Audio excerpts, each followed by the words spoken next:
এই মাসটাকে আল্লাহ তাআলা খুব সুন্দরভাবে আমাদেরকে সাজিয়ে দিয়েছেন। এই মাস, এটা কি মাস আপনারা জানেন? আমাদের ইংরেজি মাসের শুরুর মাসের নাম কি বলতে পারবেন না? জানুয়ারি নাকি? আমাদের ইংরেজি মাসের শুরুর মাসের নামটা কি? জানুয়ারি। এইটা আপনারা সকলেই মুখস্থ রাখছেন, ছোট বাচ্চাও বলতে পারে। জানুয়ারি মাস থেকে বছর শুরু হয়, ডিসেম্বর মাসে যায় শেষ হয়ে যায়। তো আরবি মাসের শুরু এবং শেষ আছে না নাই? মুহররম মাস থেকে শুরু। আল্লাহ পাক রব্বুল আলামিন পুরা বছরকে ভাগ করে সর্বপ্রথম মাসের নাম দিয়েছেন মুহররম। কি নাম দিয়েছেন? এই মুহররম মাসটা আল্লাহ তাআলার কাছে অতি গুরুত্বপূর্ণ মাস। কয়েকটা মাসকে, 4টা মাসকে আল্লাহ পাক রব্বুল আলামিন অত্যন্ত ফজিলতপূর্ণ বলেছেন। তার ভেতরে একটা মাস হচ্ছে, সেটা হচ্ছে মুহররম মাস, আর হচ্ছে রবিউল আউয়াল মাস, জিলকআদা জিলহজ, এই 2 মাস, আর মুহররম, রবিউল আউয়াল, 4টি মাসকে আল্লাহ তাআলা অতি ফজিলতপূর্ণ, গুরুত্বপূর্ণ বলেছেন। আল্লাহ রসুল সাল্লাল্লাহু আলাইহি ওয়াসাল্লামকে সাহাবায়ে কেরামেরা যা জিজ্ঞাসা করলেন, ইয়া রাসূলুল্লাহ, আমাদের সামনে থেকে বছর অতিবাহিত হয়ে গেল, আবার নতুন বছর শুরু হচ্ছে, তো আমরা এই বছরে কি করব? আমাদের ইংরেজি মাসের জানুয়ারি আসলেই ঢাক ঢোলক বাজানো শুরু হয়ে যায়। এটা কি বলেন ইংরেজিতে? কি জানি একটা বলেন, ফার্স্ট নাইট না কি বলেন, যে ঢাক ঢোলক বাজানো শুরু হয়ে যায়, পিকনিক শুরু হয়ে যায়। আরবি মাস নিয়ে কে ঢাক ঢোলক বাজাবে? পিকনিক করার দরকার তো আছে নাকি? ওইটা নিয়ে যদি করতে পারেন তো আরবি মাস নিয়েও তো করার দরকার। তা আরবি মাস নিয়ে আমরা করি না কেন? কারণ আমরা তো জানিই না মাসের শুরু, বছরের শুরু কখন হয়, শেষ কখন হয়। এইটা মুহররম মাস, বছরের শুরু।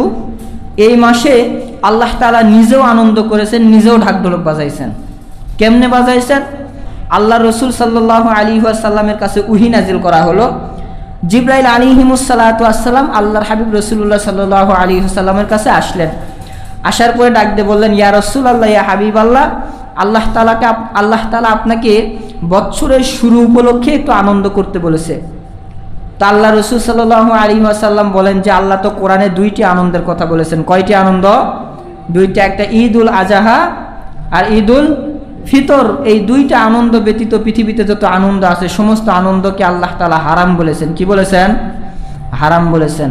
তো আমি আবার কি নিয়ে আনন্দ করব? জিবরাইল আলাইহিমুস সালাতু ওয়াসসালাম বললেন, ইয়া রাসূলুল্লাহ, বছরের শুরু উপলক্ষে আপনি আল্লাহ তাআলার শুকরিয়া আদায় করার জন্য বেশি বেশি করে নফল রোজা থাকেন। সুবহানাল্লাহ বলেন। যদি কোনো ব্যক্তি এই মুহররম মাসে বেশি বেশি নফল রোজা থাকে, আল্লাহ রসুল সাহাবায়ে কেরামদেরকে বললেন যে তোমরা মুহররম মাসে বেশি বেশি করে নফল রোজা থাকো। তো সমস্ত সাহাবায়ে কেরাম জিজ্ঞাসা করলেন, ইয়া রাসূলুল্লাহ, আমরা যে নফল রোজা থাকবে এর ফজিলতটা তো বর্ণনা করবেন। যেই জিনিসের গুরুত্ব আমরা জানি না সেই জিনিসটা সম্পর্কে আমরা অবহেলিত হয়ে যাই, আর যেইটার গুরুত্ব আমরা বেশি বেশি বা বুঝি বা জানি সেইটা নিয়ে একটু বেশি আমরা গবেষণা করি, সেইটা করার একটু বেশি চেষ্টা করি। তো আল্লাহ রসুল সাল্লাল্লাহু আলাইহি ওয়াসাল্লাম বললেন, যে ব্যক্তি মুহররম মাসে বেশি বেশি নফল রোজা থাকবে আল্লাহ তাআলা তার জিন্দেগির সমস্ত সগীরা গুনাহগুলোকে মাফ করে দেবেন। সুবহানাল্লাহ বলেন। তার যদি গুনাহ করতে করতে করতে করতে সাগরের ফেনা পরিমাণ গুনাহ হয়ে যায়, তারপরও আল্লাহর হাবিব সাল্লাল্লাহু আলাইহি ওয়াসাল্লাম বলেন তার জিন্দেগির সমস্ত গুনাহ খাতাগুলোকে আল্লাহ তাআলা এই মাসেই ক্ষমা করে দিবেন। সুবহানাল্লাহ। এবং আল্লাহর হাবিব সাল্লাল্লাহু আলাইহি ওয়াসাল্লাম এই মাসে বেশি বেশি রোজা থাকতেন এবং আল্লাহ তাআলার জিকিরের ভিতরে লিপ্ত হইতেন। তো এই মাসটাকে আল্লাহ তাআলা অত্যন্ত গুরুত্ব দিয়েছেন, আমরা গুরুত্ব দিব ইনশাআল্লাহ। যারা নফল রোজা থাকার চেষ্টা আছি বা থাকার ইচ্ছা আছে, আমরা এই মাসের ভিতরে 9 তারিখ 10 তারিখ, অথবা বিশেষ করে 9 তারিখ 10 তারিখ তো থাকবই, এরপরেও আপনি এই মাসের ভিতরে যে কোনো দিন নফল রোজা থাকতে পারবেন। বেশি বেশি, শুধু বেশি বেশি থাকা নিয়ে কথা। আর 9 তারিখ 10 তারিখ বিশেষ করে থাকবেন। আল্লাহ রসুল সাল্লাল্লাহু আলাইহি ওয়াসাল্লাম 9 তারিখ 10 তারিখে, মুহররম মাসের 9 তারিখ 10 তারিখে রোজা থেকেছেন। এই জন্য সাহাবায়ে কেরামও এই মুহররম মাসের 9-10 রোজা থাকতেন। তো এটা হচ্ছে মুহররম মাসের আরও অনেক ফজিলত আছে, আপনাদেরকে আস্তে আস্তে বলা হবে।